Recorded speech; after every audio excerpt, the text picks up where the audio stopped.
জিয়ানি ইনফান্তিনোর আমন্ত্রণে যুক্তরাষ্ট্র সফরে আছেন বাফুফে সভাপতি তাবিথ আউয়াল। এ সময় ক্লাব বিশ্বকাপ দেখার পাশাপাশি ফিফা এক্সিকিউটিভ ফুটবল সামিটে অংশ নেবেন বাফুফে বস।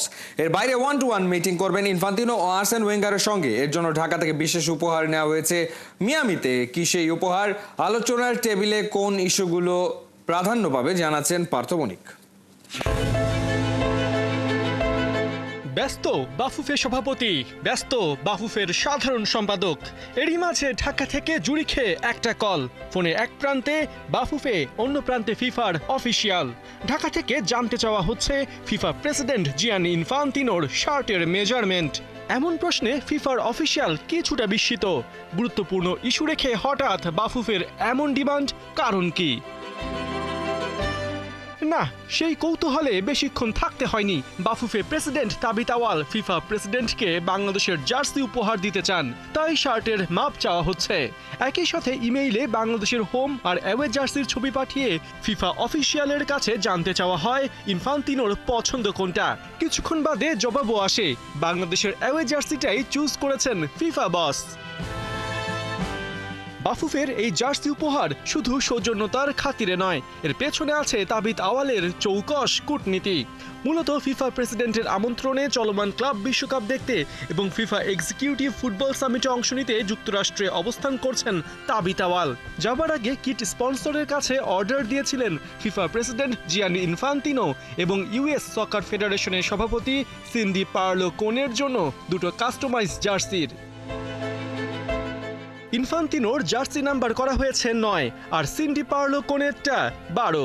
এই 12 নাম্বার জার্সির আবার ইতিহাসও আছে। খেলোয়াড়ি জীবনে 12 নাম্বার জার্সিতেই সিন্ডি পার্লো যুক্তরাষ্ট্রকে নারী বিশ্বকাপের ট্রফি আর অলিম্পিক গোল্ড জিতিয়েছিলেন। সেই অ্যাচিভমেন্টকে অ্যাপ্রিসিয়েট করতেই সিন্ডি পার্লো কোনের জার্সি নাম্বার 12 রাখা হয়েছে। দুজনের জন্য উপহার স্বরূপ এই জার্সিগুলো ঢাকা থেকে যুক্তরাষ্ট্রে নিয়ে গেছেন বাফুফের সাধারণ সম্পাদক ইমরান হোসেন তুষার। এরই মধ্যে উপহার দুটো তাবিথ আউয়ালের কাছে হ্যান্ডওভারও করেছেন।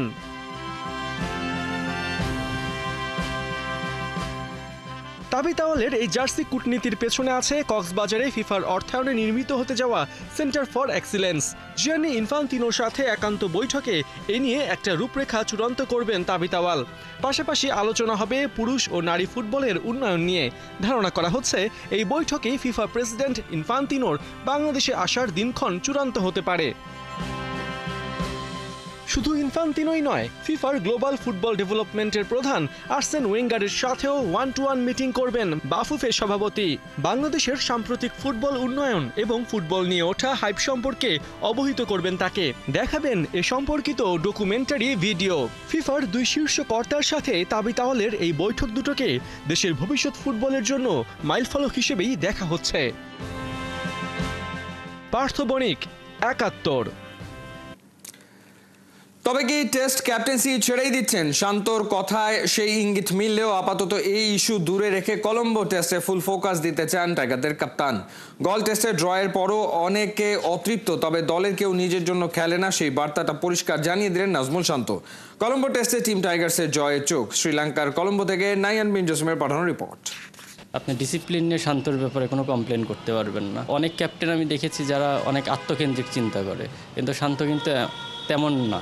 গেল 19 মাসে 20 ইনিংসে আসেনি কোনো সেঞ্চুরি। জীবন এমনই, গল দুহাত ভরে দিল নাজমুল শান্তকে। 148 ও 125 আনবিটেন।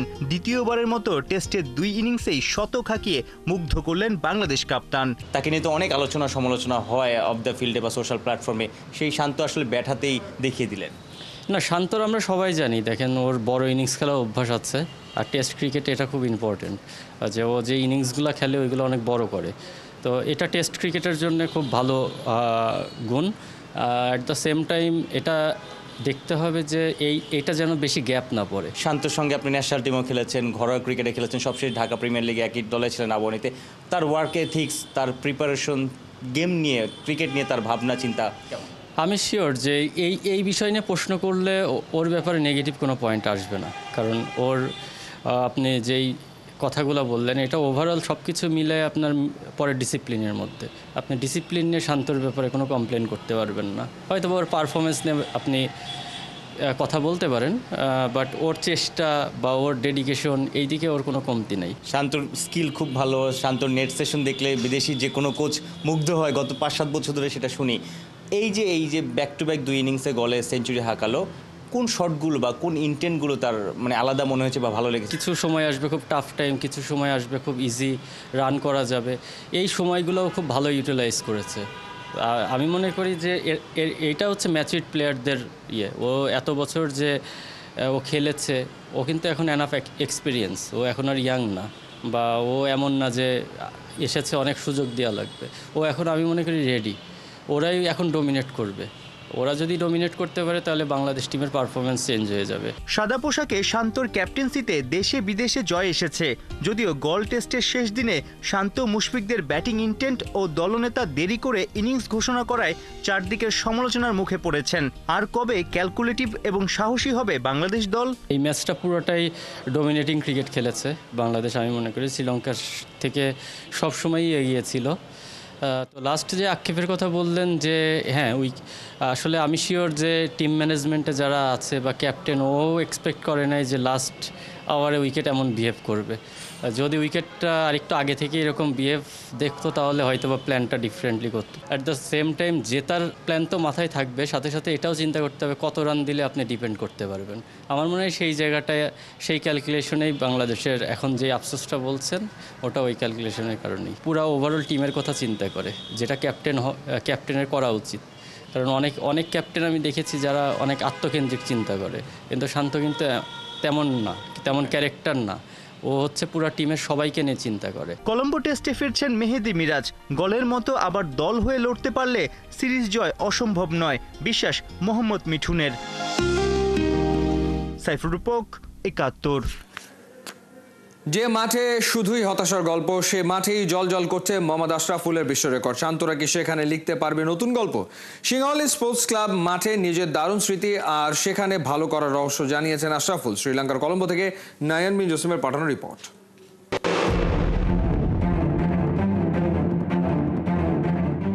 শত বছরের বেশি টেস্ট ক্রিকেট ইতিহাসে যার নাম স্বর্ণাক্ষরে লেখা আছে তিনি বাংলাদেশের মোহাম্মদ আশরাফুল।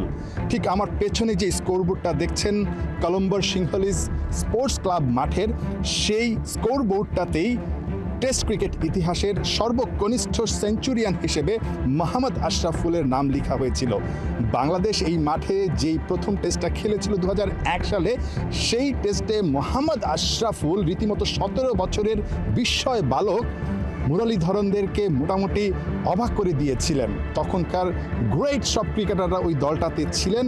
মোহাম্মদ আশরাফুল এই পেছনের স্কোরবোর্ডটাতে নিজের নাম লিখেছিলেন, যেই নামটা এখনো পর্যন্ত গত 25 বছরেও কেউ মুছতে পারেনি। বাংলাদেশ সেই মাঠটাতেই শ্রীলঙ্কার বিপক্ষে সিরিজ জয়ের জন্য মাঠে নামবে। নাজমুল শান্তদের জন্য নিঃসন্দেহে মোহাম্মদ আশরাফুলের ওই ইনিংসটা অনেক বেশি অনুপ্রেরণার হবে। সিংহলীজ ক্রিকেট গ্রাউন্ডে দাঁড়িয়ে আছি, একটু কানেক্ট করতে চাই মোহাম্মদ আশরাফুলকে, যিনি এই মুহূর্তে ইংল্যান্ডে আছেন। তার কাছে একটু জানতে চাবো ঠিক এই মাঠে ওই সেঞ্চুরির অভিজ্ঞতাটা বা ওই দিনের আসলে স্মৃতিটা কতটা মধুর ছিল। মোহাম্মদ আশরাফুল, আপনি ইংল্যান্ডে আছেন, এই মুহূর্তে আমার মাধ্যমে হয়তো বা আপনি সেই আপনার প্রিয় ভেন্যুটাকে দেখছেন। মোহাম্মদ আশরাফুল, কেমন লাগছে এবং ওই দিনের কিছু মজার স্মৃতি যদি আমাদের সঙ্গে শেয়ার করেন। থ্যাংক ইউ নায়ন ভাই, আপনার কারণে আসলে আবার ওই স্মৃতিটা মনে পড়লো। 2001 সেপ্টেম্বরে এই মাঠেই আসলে আমার ইয়াংস্টের সেঞ্চুরি করার রেকর্ডটা হয়েছিল। মুরলীধরন, চামিন্দা ভাস, সনদ জয়সুরিয়া, সাঙ্গাকারা, মাহেলা, আতাবাত্তু সব লিজেন্ডরা ছিলেন ওই টিমে। তো ম্যান অফ দ্য ম্যাচ হওয়ার পরে মুরলীধরন, আমরা joint man of the match হয়েছিলাম, তার পুরস্কারটা আমাকে দিয়েছিল। এবং ডেভ ওয়াটমোর ছিলেন ওই টিমের কোচ। তো সবাই আসলে আলাদাভাবেই, বিশেষ করে যখন ব্যাটিং করছিলাম, সাঙ্গাকারা প্রথম ইনিংসে আমাকে জিজ্ঞাসা করছিল যে তুমি কি টপ স্কোরার হতে চাও কিনা। আমরা 90 রানে অল আউট হয়ে গিয়েছিলাম, আমি 26 করেছিলাম। সেকেন্ড ইনিংসে যখন আমাকে দুর্জয় ভাই পাঠালেন ওনার পজিশনে, নাম্বার 6 পজিশনে, ডে 2-তে আসলে আমি নট আউট ছিলাম 4। সারা রাত আসলে ঘুম পাইনি, স্বপ্ন দেখছিলাম যে 200-250 মারছি, ব্র্যান্ড লারার রেকর্ড ভাঙছি এরকম। তারপর তো ইতিহাস। মুরলীধরন যিনি কিনা ওই টেস্ট ম্যাচটায় 10টা উইকেট নিয়েছিলেন, বাংলাদেশকে মোটামুটি ধসিয়ে দিয়েছিলেন, সেই মুরলীধরনও কিন্তু এই মাঠে মোহাম্মদ আশরাফুলের 17 বছরের মোহাম্মদ আশরাফুলের উইকেটটা নিতে পারেননি। নাজমুল হোসেন শান্তরা যখন লম্বা সময় পর এই মাঠে নামছেন টেস্ট ক্রিকেটে, কোন স্ট্র্যাটেজিতে আগানো উচিত? মোহাম্মদ আশরাফুল, আপনার কাছে কি মনে হয় বাংলাদেশ আসলে কোন স্ট্র্যাটেজিতে এই ভেন্যুতে আসলে খেলতে হবে? আপনার কাছে কি মনে হচ্ছে? এই মাঠে আমি মনে করি যে আমরা যেভাবে প্রথম টেস্ট ম্যাচ গলে শেষ করেছি, সেখান থেকে আমাদের প্লেয়ারদের আলাদা একটা কনফিডেন্স দিবে। যেহেতু 4th ইনিংসে আমরা তাদের 70 রানে 4টা উইকেট নিতে পেরেছিলাম এবং শান্ত অসাধারণ 2টা ইনিংসে ব্যাটিং করেছেন এবং মুশফিক ভালো ব্যাটিং করছেন, সাদমান ভালো ব্যাটিং করেছেন প্রথম সেকেন্ড ইনিংসে। তো ওভারঅল আমার কাছে মনে হয় যে এই টেস্ট ম্যাচও পজিটিভ রেজাল্টই হয়তো বা হবে। আমরা জিততে না পারলেও আমি আশা করবো যে আমরা যেন ড্র দিয়ে ফিনিশ করতে পারি। ব্যাটসম্যানরা যদি ভালো খেলে তাহলে এই ম্যাচে পজিটিভ রেজাল্টই আমি আশা করছি। কলম্বো থেকে মোহাম্মদ আশরাফুলের সঙ্গে ইংল্যান্ডে যুক্ত হয়েছিলাম এবং তিনি জানাচ্ছিলেন আসলে এখানকার মধুর স্মৃতির কথা। একই সঙ্গে ঠিক এই মাঠে কোন স্ট্র্যাটেজিতে নাজমুল হোসেন শান্তরা খেললে সাকসেস পেতে পারেন বা সাফল্য পেতে পারেন। এই মাঠটাতেই মুরলীধরন এবং Mohammad Ashraful man of the ম্যাচের পুরস্কারটা শেয়ার করেছিলেন। নিঃসন্দেহে ওই সুখ স্মৃতিটা এই টেস্টেও ফিরে আসবে, অর্থাৎ ভালো কিছু বাংলাদেশ করবে। আরও একটা ইতিহাস হয়তোবা ঠিক আমার পেছনের যেই স্কোরবোর্ডটা আছে, এই সিংহলী স্পোর্টস ক্লাবের যেই স্কোরবোর্ডটা আছে, যেখানে কিনা বাংলাদেশ এর আগে 3টা টেস্ট খেলেছে, 2টাতেই ইনিংস পরাজয় মেনে নিয়েছে, এখানে অন্তত একটা ভালো স্মৃতি লিখতে পারবে। নাহিয়ান বিন জাসিম, 71, কলম্বো, শ্রীলঙ্কা। চমক রেখেই শ্রীলঙ্কার বিপক্ষে ওয়ানডে দল ঘোষণা করল বিসিবি। 16 সদস্যের দলে নেই নতুন কোনো মুখ। প্রায় 2 বছর পর ডাক পেয়েছেন ওপেনার নাইম শেখ। ইনজুরিতে কপাল পড়েছে সৌম্য সরকারের। এছাড়া দলে ফিরেছেন লিটন দাস, তাসকিন আহমেদ, মুস্তাফিজুর রহমান। আগামী 2 জুলাই কলম্বোয় প্রথম ওয়ানডেতে মাঠে নামবে টাইগাররা। হাসান সজীবের রিপোর্ট। আপনার সাংবাদিকতার আলোকে মনে করছেন যে মোসাদ্দেক হোসেন এই মুহূর্তে জাতীয় দলে খেলা উচিত, আমি ঠিক সেই জিনিসটা মনে করছি না। জাস্ট আপনারা বুঝে অনেক সময় না বোঝার ভান করে কথা বলেন, অনেক সময় দ্যাটস রিয়েলি হার্টিং। প্রায় 5 মাস পর ওয়ানডে খেলবে বাংলাদেশ। দল ঘোষণায় এসেই টি-20 মুডে বিসিবির প্রধান নির্বাচক গাজী আশরাফ হোসেন লিপু সাংবাদিকদের দিলেন একের পর এক মারকাটারি জবাব।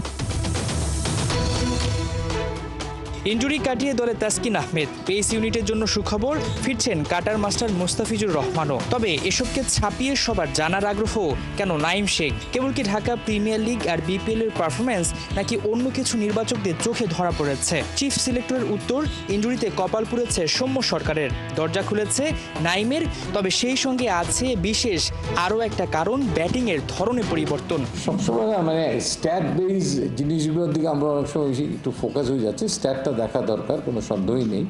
বাট তিনি যে তার ব্যাটিংয়ের প্যাটার্নটা বদলেছেন, আমার মনে হয় যে খেলাগুলো সব টেলিকাস্ট করা হয়েছে, ডোমেস্টিক ক্রিকেটের খেলাও এবং নিউজিল্যান্ডের সঙ্গে যদি বললেন সেটাও। তো অ্যাকচুয়ালি কেউ যদি লাস্ট করতে না পারে ইনিংসটা, তাহলে অনেক সময় কিন্তু বোঝাটা মুশকিল। বাট এটা পরিষ্কার নেটসে এবং অন্যান্য জায়গার খেলা দেখে যে তিনি অত্যন্ত যোগ্য একজন দাবিদার আমাদের চোখে। দলে নাইমই সবচেয়ে বড় চমক। চমক না হয়ে যথার্থ হতে পারতেন wicket keeper batter Nurul Hasan সোহানো। গেল ঢাকা প্রিমিয়ার লিগের অন্যতম টপ স্কোরার, একই সঙ্গে নিউজিল্যান্ড এ দলের বিপক্ষে সেঞ্চুরি সহ দুর্দান্ত ব্যাটিং। তারপরেও জাতীয় দলে দরজা খোলেনি সোহানের জন্য।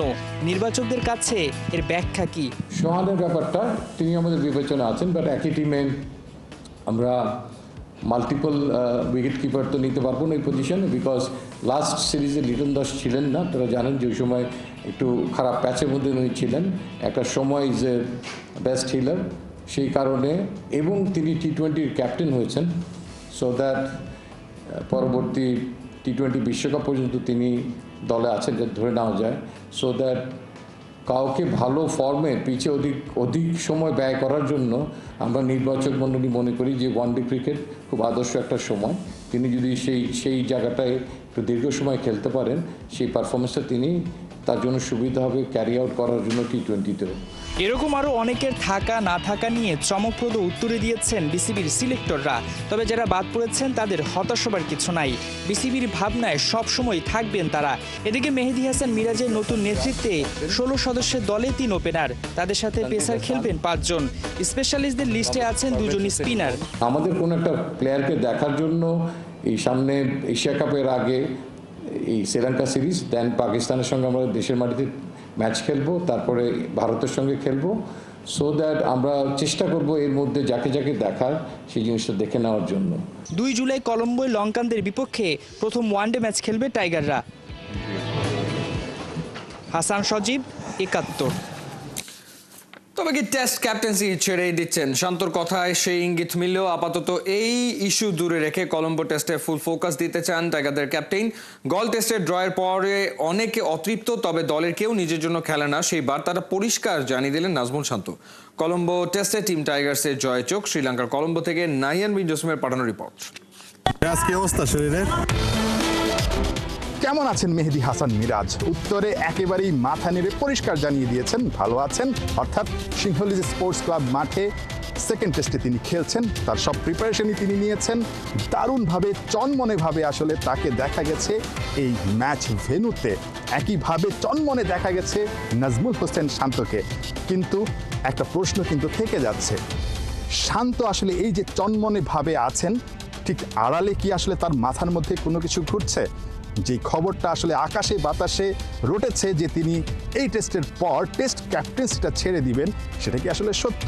তো শান্তের আগে অতীতে আমরা দেখেছি যে মাহমুদুল্লাহ রিয়াদ একটা দারুণ সেঞ্চুরি করার পর জিম্বাবুয়েতে অবসর হয়ে গেছেন, এরকম দেখি অনেকে আসলে ভালো ইনিংস খেলার পর। মানে আপনি কি এরকম চাইবেন ব্যাক টু ব্যাক 2টা সেঞ্চুরি করলেন, তারপর এখানেও হয়তো একটা ভালো কিছু করে তারপর এরকম একটা ইঙ্গিত আমরা কি পাচ্ছি কিনা কোনো কারণে? না, সব থেকে ভালো মুহূর্ত তো লাস্ট টেস্টে ছিল ব্যাক টু ব্যাক 100 ক্যাপ্টেন হিসেবে, তো তখনই বলে দিতে পারতাম। না, এই মুহূর্তে এরকম কোনো কিছু প্ল্যান নেই। ভালো খেলে ছেড়ে দিতে হবে, যে মানুষকে দেখাইতে হবে এরকমও না, আবার খারাপ খেললে করা যাবে না এরকমও না। জিনিসটা হচ্ছে যেটা টিমের জন্য বেটার হবে এবং টিমের ভালো কিছু হবে ওই জিনিসটাই করা হবে। বাট এই মুহূর্তে আসলে এটা নিয়ে খুব বেশি কথা না বলাটাই ভালো। সবার কাছে একটা রিকোয়েস্ট থাকলো, এটা নিয়ে খুব বেশি মাতামাতি বা আলোচনা সমালোচনা দরকার নেই, কারণ খুব ইম্পর্টেন্ট একটা টেস্ট ম্যাচ। আমি আশা করবো সবাই এই টেস্ট ম্যাচটা আমরা কীভাবে ভালো খেলতে পারি এটা নিয়ে যেন চিন্তা করি।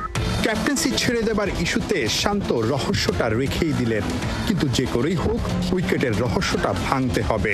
তাই হেড কোচ ফিল সিমন্স আর সিনিয়র অ্যাসিস্ট্যান্ট কোচ সালাউদ্দিন গভীর মনোযোগে দেখেছেন কলম্বোর 22 গজ।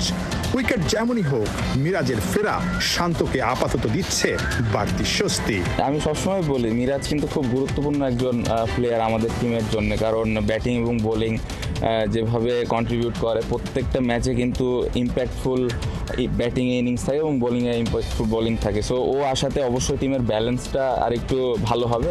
মিরাজ নেটে গেছেন ব্যাট প্যাড হাতে, আর বিজয় ব্যাট প্যাড তুলে রেখেছেন ঠিক ওই সময়টাতে। ছবিটার মতোই মিরাজের ফেরা একাদশ থেকে ছিটকে দিতে পারে বিজয়কে। বাজে পারফরমেন্সে প্রশ্নবিদ্ধ বিজয়ের নিবেদন, উল্টো বিড়ম্বনা আবার মুশফিক আর শান্তর। দুজনের 3 সেঞ্চুরির পরও গল টেস্ট ঘিরে তাদের নিয়ে গুঞ্জন, দল না ব্যাট করেছেন নাকি নিজের জন্য। দারুণ একটা ড্রয়ের পর আসলে অনেকেই মানে পুরো দলটাই আসলে উজ্জীবিত হবারই কথা, পুরো দল উজ্জীবিত আছে। আপনিও দারুণ 2টা ব্যাক টু ব্যাক সেঞ্চুরি করেছেন। শ্রীলঙ্কার আগে আমরা কখনো আসলে টেস্ট সিরিজ জিতিনি, এখানকার রেকর্ড আবার ভালো না, অনেকগুলো ইকুয়েশন আছে। সো সব কিছু মিলে আসলে মানে ঠিক এই ম্যাচটার আগে আপনাদের প্রিপারেশনটা কেমন এবং টার্গেটটা কি? একটু লম্বা করে বলতে চাই, আপনি যেটা বললেন যে দারুণ একটা টেস্ট ড্র, হয়তো অনেকের কাছে দারুণ মনে হচ্ছে না, টু বি ভেরি অনেস্ট। কিছু জায়গায় শোনা যাচ্ছিল যে এরকম আমরা হয়তো জিততে পারতাম বা কিছু ইন্ডিভিজুয়াল মাইলস্টোনের ব্যাপার ছিল। মুশফিক ভাইয়ের কথা এখানে অনেক জায়গায় আসছে, আমারও কিছু জায়গায় কথা আসছে। বাট আমার মনে হয় যে উইকেটটা যেরকম ছিল এই উইকেটে আমার মনে হয় না যে আসলে 50 ওভারের মধ্যে অল আউট করাটা সম্ভব হতো। আমার মনে হয় না কেউ না জেনে ইন্ডিভিজুয়াল কোনো প্লেয়ারকে অ্যাটাক করাটা উচিত, এবং মনে হয় না যে ইন্ডিভিজুয়ালি কেউ কোনো মাইলস্টোনের জন্য এই ড্রেসিং রুম অ্যাটলিস্ট খেলে। এতটুকু আমি একটু সিওরিটিটা দিয়ে দিলাম, কারণ কন্ডিশন এবং যারা ড্রেসিং রুমে ছিল কোচিং স্টাফ সবার সাথে ডিসকাস করে টিমের জন্য যেটা ভালো হবে ওই ডিসিশনটাই নেওয়া হয়েছে। আপনি যেটা বললেন যে শ্রীলঙ্কার সাথে আমাদের দারুণ কোনো মুহূর্ত খুব বেশি নাই। সো এরকম একটা টেস্টে আমরা ড্র করতে পেরেছি, ডমিনেট করে ড্র করতে পেরেছি, এটা একটা ভালো অ্যাচিভমেন্ট ছিল। সো ওভারঅল আমার মনে হয় যে লাস্ট টেস্ট ম্যাচটা আমরা ভালোভাবে খেলতে পেরেছি, আশা করবো এই টেস্ট ম্যাচটা ভালোভাবে হবে। সিংহলী স্পোর্টস ক্লাব মাঠে অতীত রেকর্ড একদমই ভালো না টাইগারদের। এবার দারুণ একটা জয় দিয়ে শান্তদের সেই হতাশাটা মুছে দেওয়ার মিশন। নাহিয়ান বিন জসিম, ৭১, কলম্বো, শ্রীলঙ্কা।